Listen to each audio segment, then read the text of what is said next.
Hello guys, good morning, welcome to my channel and it's me again, ang inyong chismosong ka-Alda Vlogger.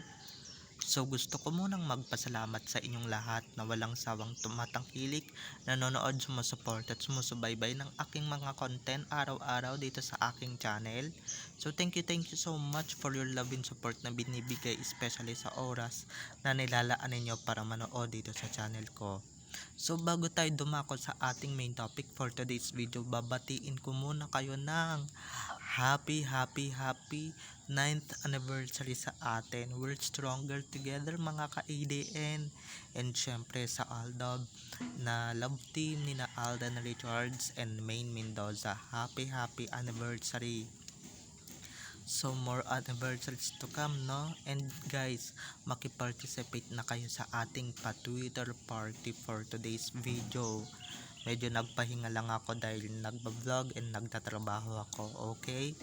So, eto na, dumako na tayo sa ating main topic for today's video. Eto nga, no, natatandaan nyo ba yung pa-event ni Sakang noong nakaraan lang, kung saan 'di ba parang bold star na siya, para na siyang porn star doon sa event. Alam kong nag-e-endorse siya, pero guys, apakahalang ng kaluluwa ng suot ni Sakang doon. At eto pa nga ang chismis, no, binash siya ng binash ng bonggang bongga. So eto na guys, watch this, mamaya ipapaliwanag ko sa inyo ng buong buo. So ito na guys, watch this. At kung nakita nyo na nga yung recap, so once again, CTTO sa mga admin. So thank you so much for the support and for sending me the updates. Thank you so much. Kasi ito nga, no, kasi kung hindi dahil sa inyo, wala ako dito. Pero yung mga supporters ko na akala ko supporters ko talaga, sila pa talaga ang number one na nang aaway sa akin. So kayo lang talaga ang totoo dito. So eto na, dumako na tayo sa ating main topic for today's video. Like what I said earlier, no, ulitin ko lang ulit, medyo nababad trip talaga ako. Eto, gaya nga ng sinasabi ko, 'di ba, yung mga ganyang suotan, yung mga ganyang outfitan, super buds ba tawag dyan?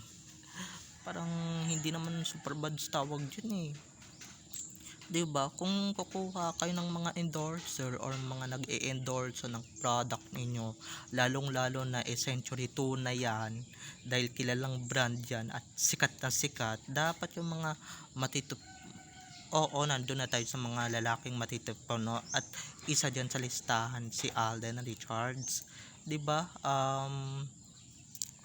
So sana diyan si Alden Richards na talagang ano yan, korteng-korte ang katawan, kitang-kita nyo naman, 'di ba? Ngayon lang siya hindi nakasama kasi nga yung kasama niya parang parang flat chested. 'Di ba, hindi katulad ni Changbea, ni Nadine Lustre na talagang sinamahan yan o sumama talaga siya. Kasi nga mga ano yon, mga may korte, dapat yun lang talaga yung sinasamahan niya. Yun lang talaga yung dapat na mag-endorse. So, pero yung kagaya na ito, wala namang korte-korte, Diyos ko. Sabi pa nga ng isang netizen, no, ba't nagkakaganyan yan, ba't nagkakanda ganyan ang image niyan, napaka parang wala nang ay sa bagay, sino ba naman ang iisipin na wholesome ang babaeng yan, 'di ba, 28 years old na yan, pero dapat yung 28 years old parang parang bata.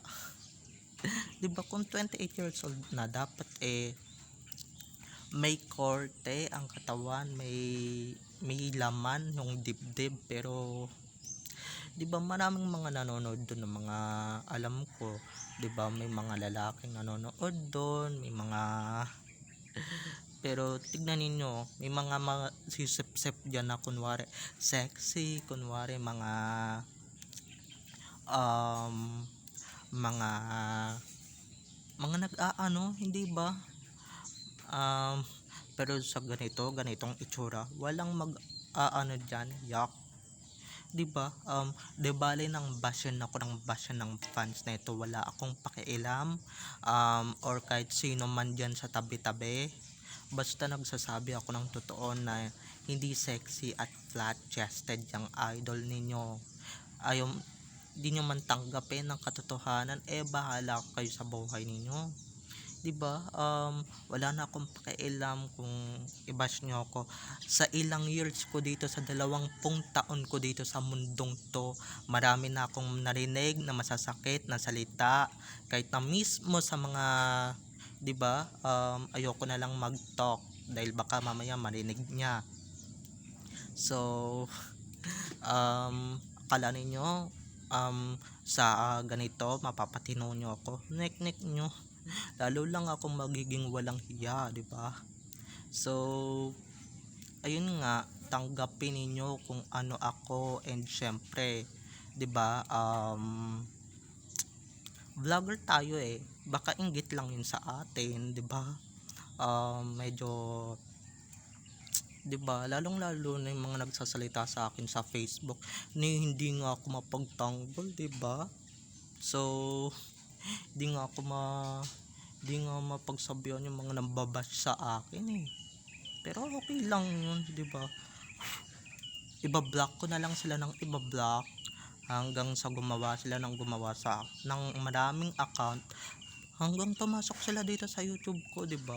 I-block na lang natin sila ng i-block hanggang sa magsawa sila kababash sa akin, kaka-insulto sa akin, okay lang yan. Kahit nasabihan pa akong fake news, fake vlogger, mga ganito, ganyan, 'di ba?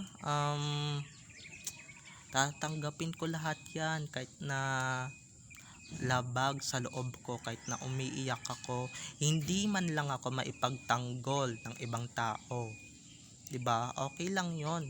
So, sensya na kung saan tayo pumupunta, dahil baka mamaya kung ano na naman yung masabi ko, at syempre may makarinig na naman, 'di ba? So, tapos chichismis ninyo sa ibang tao yung mali ko. Ganyan kayo, 'di ba? Ganyan yung mga, may ganyan akong kilala na pag may ginawa akong mali, ichichismis, 'di ba? Ikukwento. Ganito, ganyan. Kaya tingin sa akin ng ibang tao dito hindi na mabait, 'di ba? Hindi na ganito, ganyan. So, ganyan, no? At yung binte, guys, hindi nyo ba napansin yung binte, ha?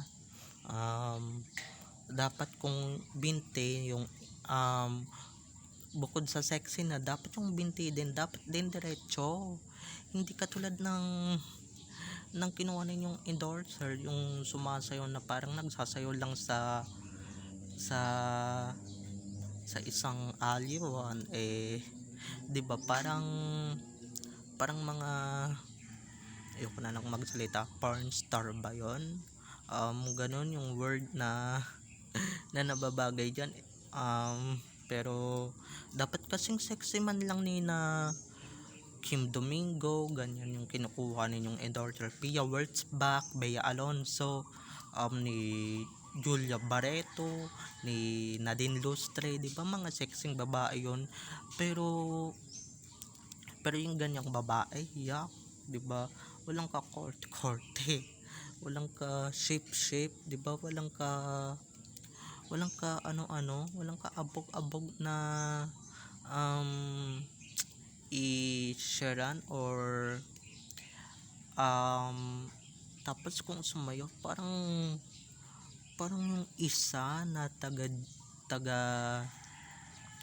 taga di ko na lang sasabihin na, pero parang ganun hawig na hawig doon sa isang babae na talagang binabash din ng bonggang bongga ng ADN, na medyo ano din ng Alab Nation, hindi din bet. So, babay na mga ka ADN, pasensya na at marami na tayong kwento at hindi ko na namalayan yung oras. Anong oras na ba? Mga 6 a.m. na. So, bye-bye na mga ka-IDN. I love you all. Have a nice day. Keep safe and God bless. Bye-bye. Happy anniversary sa ating lahat.